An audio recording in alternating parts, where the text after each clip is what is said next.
Canada Toronto பல்கலைக்கழகத்தில் நடைபெறுகின்ற 6வது உலக திருக்குறள் மகாநாட்டிலே யாழ்ப்பாணத்திலிருந்து கலந்து கொள்வதையிட்டு நான் மிக்க மகிழ்ச்சி அடைகிறேன். பொதுமறை என்று போற்றப்படுகின்ற தமிழர்களின் தலையாய சிறப்புக்குரிய நூல் திருக்குறள்.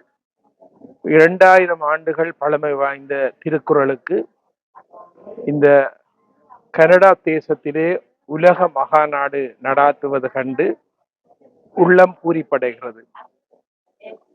தமிழர்களுக்கு பெருமை சேர்த்த ஒரு உன்னதமான நூல் திருக்குறள்.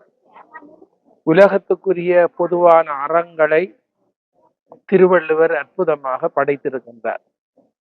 சமயங்களை கடந்து உலகத்துக்கு ஒரு பொதுவான சமத்துவ நூலாக, அறத்தை சொல்லுகின்ற நூலாக, கருணை, இரக்கம், சாந்தம், அமைதி, எல்லோரும் வாழ வேண்டும் என்கின்ற வாழ்வியலை சொல்லுகின்ற நூலாக திருக்குறள் விளங்குகிறது. அழியா வரம் பெற்ற திருக்குறள் 2000 ஆண்டு கடந்தும் உலகம் மதிக்கிறது. 137 மொழிகளிலே இதுவரை மொழிபெயர்க்கப்பட்டு நூல்களாக வெளிவந்திருக்கிறது. சீன தேசத்திலே, ஜப்பான் தேசத்திலே முக்கியமான அலுவலகங்களிலே கூட இப்பொழுது திருக்குறளை மொழிபெயர்த்து காட்சிப்படுத்துகிறார்கள்.